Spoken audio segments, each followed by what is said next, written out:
धम्मामध्ये सारं आयुष्य आपलं चाललं, धम्माची अनुभूती काय आपल्याला?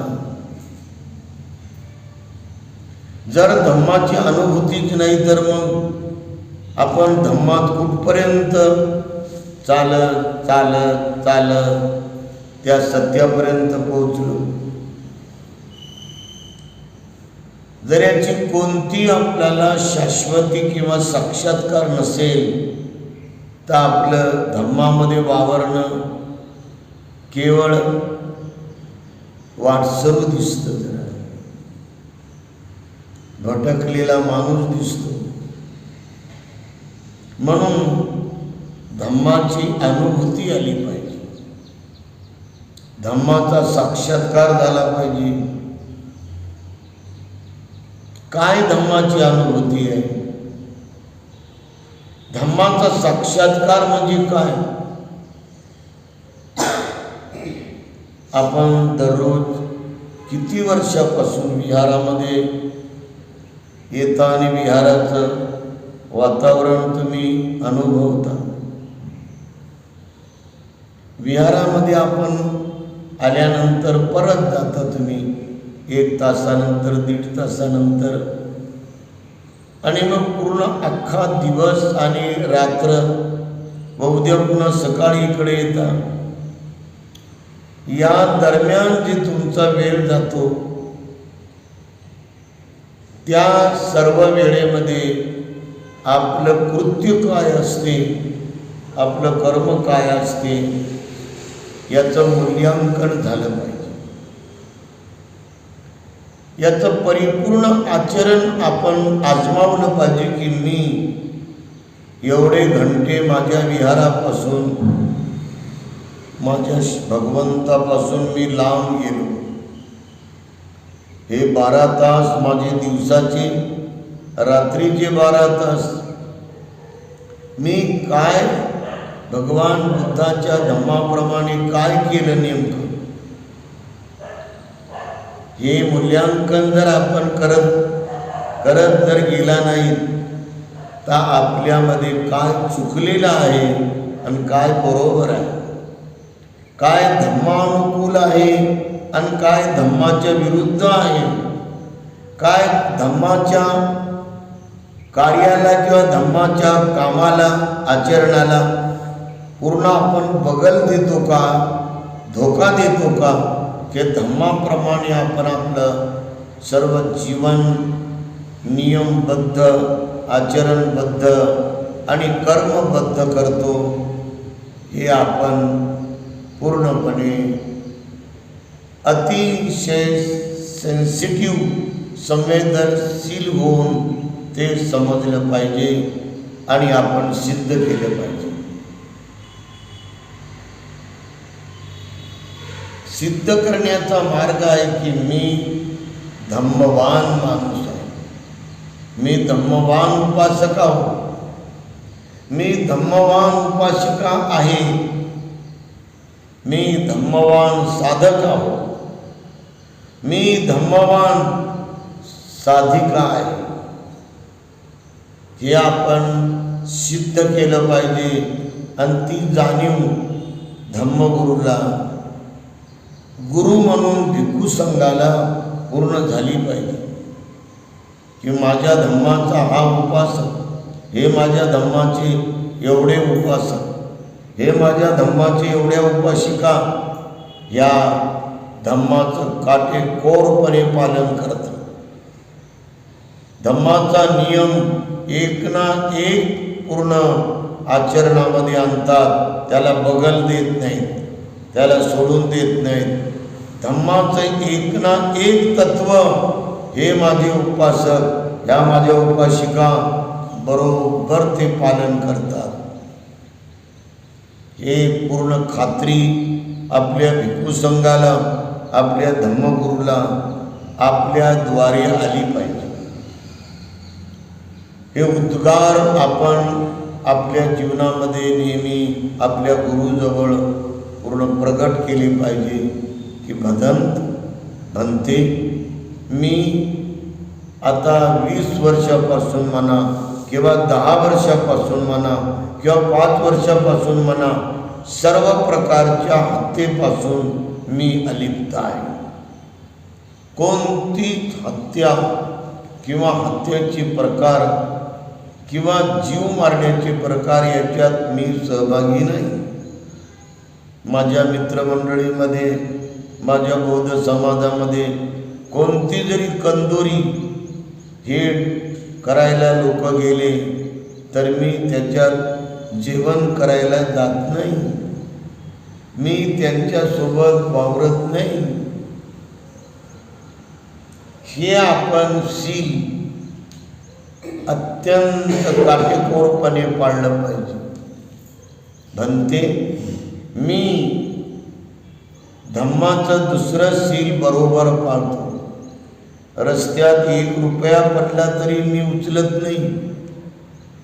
500ची नोट पडली तरी मी उचलत नाही. सोन्याची साखळी किंवा सोन्याची कोणती बोरमाळ किंवा गठाण जरी मला दिसलं तरी मी उचलत नाही.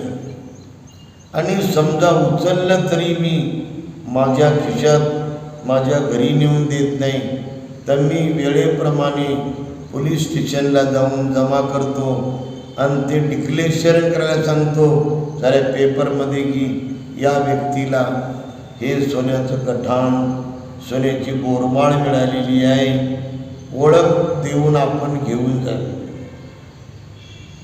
म्हणते मी आपल्या धम्माप्रमाणे तिसरं शील पालन करतो.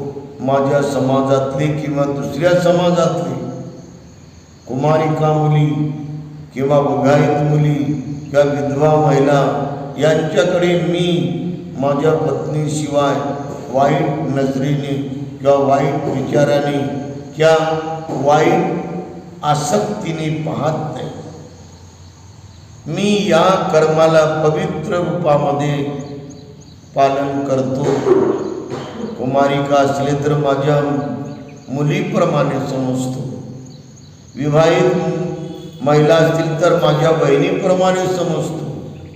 विधवा महिला असतील तर ते माझ्या छोट्या बहिणीप्रमाणे समजतो. आणि लेकरं असतील तर ते माझे सारे लेकराप्रमाणे समजतो. असं म्हणते मी धम्माचं नातं जोडतो आणि पक्क करतो. निर्मळ, निष्पाप, निष्कलंक मी आहे. माझ्या वागण्याला, माझ्या नजरेला, माझ्या इंद्रियाला जरा सुद्धा हे वाईट भावनेचा डाग नाही. म्हणते मी धम्मामध्ये 4थं शील हे अत्यंत काटेकोरपणे पाळतो. ना कोणाची बदनामी करत बसतो फावल्या वेळामध्ये, ना कोणाची निंदा करतो, ना कोणावर मी आरोप करतो. मी यापासून अलिप्त आहे. मी चुगली करण्याचा कोणताही वाह्यातपणा हे करत नाही. मी त्याच्यापासून अलिप्त आहे. मी चाहणी करण्याचा अजिबात वंगाळ प्रकार करत नाही. मी उखाळ्या पाखाळ्या काढण्यामध्ये माझा वेळ घालवत नाही. म्हणते मी व्यर्थ बडबड करत नाही, बकवास करत नाही. त्याच्यापासून मी अलिप्त आहे. म्हणते मी या 4थ्या शीलाचं पालन अतिशय प्रामाणिकपणानं करतो. मी रसाळ वाणीने बोलतो. मी सरळ शब्दाने बोलतो. मी गोड आणि स्वादिष्ट अशा विधानानं बोलतो. मी लोकांना, समाजाला, सर्वांना जागायचं बोलतो. मी सर्वांना जोडायचं बोलतो. घराघराला, भावाभावाला, सर्व जनतेला मी जोडायचं बोलतो. अशी माझी वाणी सम्यक वाणी आहे. याच वाणीला बुद्धाची वाणी म्हणतात. म्हणते मी धम्मामध्ये 5वं शील अत्यंत चांगल्या पद्धतीने पालन करतो. माझ्या मित्रासोबत कुठे जरी उभा राहिलो तर मी म्हणत नाही चुना आहे का रे, तंबाखू आहे का. असं मी माझ्या मित्रालाही मी कोणत्याच प्रकारे चुना आणि तंबाखू मागत नाही. आणि तूही खाऊ नको, कारण ती नशा आहे. जवानीची नशा करू नको, तारुण्याची नशा करू नको, ताकदीची नशा करू नको, खूप सौंदर्याची नशा करू नको, प्रसिद्धीची नशा करू नको, मोठेपणाची नशा करू नको. मालक किंवा मालकीन या दोन्ही पदाची नशा करू नको. मळेवाला झालो किंवा जमीनदार झालो, जमीनदाराची नशा करू नको. मी श्रीमंत आहो, मी काही कमी आहो का. माझ्या साऱ्या लेकराच्या नावानं 5-5 लाख रुपये FDR आहेत, माझ्या बायकोच्या नावानं 10 लाख आहेत, माझ्या नावानं 15 लाख आहे. अशी कोणती बढाई त्याची नशा करू नको. कोणत्याच नशेमध्ये मी वावरत नाही म्हणते. नशेचा विषयच माझ्या मनात आरंभ होऊ देत नाही. एवढं मी धम्माचं पालन, धम्माचं पवित्र आचरण हे नशामुक्त होऊन करतो. या पद्धतीने जेव्हा आपण आपल्या भिक्खुसंघासोबत, आपल्या गुरुसोबत, आपल्या भंतेसोबत जेव्हा आपण शाश्वतीचं वागणं हे अधिष्ठित करता किंवा संकल्पित करता किंवा प्रतिपादन करता, तर तेव्हा हे जाहीर होते की जसं भगवान बुद्धाला छत्रपती या उपासकाचं पूर्ण वागणं विदित होतं की हा माझा छत्रपती उपासक 4 उपोषताला काटेकोरपणे पाळतो, अष्टशील पालन करतो. हा माझा छत्रपती उपासक श्रोतापन्न आणि सकृतागामी अनागामी या पदापर्यंत गेलेला आहे. ही पूर्ण प्राप्ती माझ्या या उपासकाला झालेली आहे. अशी जशी ही भगवंताला माहीत होती, साऱ्या भिक्खुसंघाला माहीत होती आणि राजाला सुद्धा माहीत होती की हा छत्रपती उपासक भगवान बुद्धाचा या लेवलला पोहोचलेला आहे. तेव्हा धम्माची वाढ होताना, धम्माला बहार येताना, धम्म भरभराटीला जाती, धम्मचारी म्हणून आचरण करतो, धम्माचा पक्का म्हणून, धम्माचा स्वाभिमानी म्हणून मी धम्माचं पवित्र आचरण करतो आणि त्यामुळे मी म्हणते सुखानं झोपतो. मला अजिबात रात्री बेरात्री कोणते वाईट स्वप्न पडत नाही किंवा मी कोणाचंही मनामध्ये वाईट चिंतन करत नाही की त्या साल्याला मी एक दिवस दाखवतो, असं सुद्धा माझ्या मनात येत नाही. नतावता धम्म धरो. खूप बोलल्यानं, खूप वाचन करून 40 वर्ष केल्यानं, 50 वर्ष केल्यानं कोणताही माणूस धम्मवान होत नाही. किती वाचन करा तुम्ही, 20 वर्ष, 30 वर्ष, 40 वर्ष, 50 वर्ष, काय वाचन करून द्वेष आपला गेलेला जाणला का. काय वाचन करून 40 वर्ष, 50 वर्षे आपल्या मनातली दुसऱ्याबद्दलची ही बनलेली वाईट प्रवृत्ती आपण कमी केल्याचं तुम्हाला कळालं का. वाचन करून 30 वर्ष, 40 वर्ष, 50 वर्ष ग्रंथ वाचून मनातील जलसी, मनातील विरोध, मनातील कपट कमी कमी कमी झाल्याचं आपल्याला शाश्वती आली का. जर असं काहीच मनोविकार गेले नाही तर आपलं वाचन करणं किती पोपटपंची आहे. किती निव्वळ पूर्णपणे आपलं वाचन हे शब्दांचा जंजाळ वाढवणं आहे आणि अहंकाराशिवाय अभिमानाशिवाय तुमच्या चित्तात काही तुम्ही उद्भवून ठेवलं का की मी भदम खेमाधमू 50 वर्षापासून ग्रंथ वाचतो. काय आहे का त्याच्यात काही फरक आहे का? भदंत खेमाधमूचा अभिमान गळाला का? भदंत खेमाधमूचा अहमपणा गळाला का? पूर्ण आतमधून बाहेरून परिपूर्ण निष्कलंक परिपूर्ण शुद्ध आपण भदंत खेमधमू झाला का? हे जोपर्यंत आपण सर्वजण जाणत नाही तोपर्यंत केवळ हे आपण ग्रंथाचं वाचन करणं अधर्म आहे असं दी बुद्धँडीज धम्मामध्ये बाबासाहेब म्हणतात. धम्मं चरे सुचरितं नतं दुचरितं चरे धम्मचारी सुखं सेति अस्मिन् लोके परं निजं नतावता धम्मधर्म.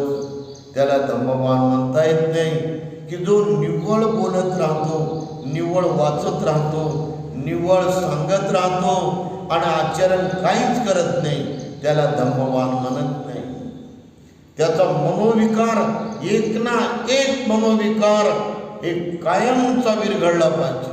राग मनोविकार, आसक्ती हाव, द्वेष मनोविकार, क्रोध मनोविकार, कपट मनोविकार, जलसी मनोविकार, अभिमान मनोविकार, अहंकार मनोविकार, मक्रुरी मनोविकार, भांडण लावायचा आणि कोर्टात जायचा मनोविकार, हे सारे मनोविकार गळून गळून गेल्याशिवाय आपण धम्मवान होत नाही. नतं दुचरितं चरे नतावता धम्मधर्मो यावता बहुभासती. जास्त बडबड केल्यानं, जास्त धम्माची चर्चा केल्यानं केवळ शब्द ना शब्द बोलणं म्हणजे धम्मवान होत नाही. कारण ते शब्द आहे. शब्द क्या करे बेचारा, वो तो शब्द है. शब्दानं कोणी माणूस बदलला का? तुम्हाला मी 10 कोटी शब्द सांगितले, तुम्हाला मी जवळजवळ 1000 कोटी शब्द सांगितले आणि मी एकही शब्द पालन केला नाही तर त्या शब्दाला सांगण्यात काय अर्थ आहे का? ते शब्द उच्चारणं आपलं किती टवाळखोरी होऊ लागली, किती आपली बिभत्सना होऊ लागली, किती आपली केवळ मात्र वाच्यता होऊ लागली, वाचेचा पराक्रम होऊ लागला, वाचेचा विक्रम होऊ लागला की नाही? काही लाभ आहे का? काही कायेचे कर्म काही सुधारले का? काही वाणीचे कर्म काही सुधारले का? काही मनाचे कर्म काही सुधारले का? 100 कोटी शब्द जर उच्चारून तुमचे काया वाचा मनाचे कोणतेच कर्म सुधारले नाही तर ते 100 कोटी बोललेले शब्द हे वाया गेले की नाही? हे विनाकारण बोलले की नाही तुम्ही? म्हणजे सारा तुम्ही तुमचा वेळ बर्बाद केला, तुम्ही आयुष्य बर्बाद केलं तुम्ही. आणि म्हणून भगवान बुद्धाच्या धम्मात आपण हे समजून घेण्याचा प्रयत्न केला पाहिजे आणि एकच शब्द बोला ज्याच्यानं तुमचं मन बदलून जाईल, सारी तुमची समाज व्यवस्था बदलून जाईल. एकच शब्द बोला की सारी जनता, सारा समाज तुमचं नाव घेत राहील रात दिवस. असा तुम्ही एकच शब्द बोला जो सर्वांना सुख देईल, सर्वांना आनंद देईल, सर्वांचं मंगल करेल. सर्वांचं मंगल हो. सर्वांचं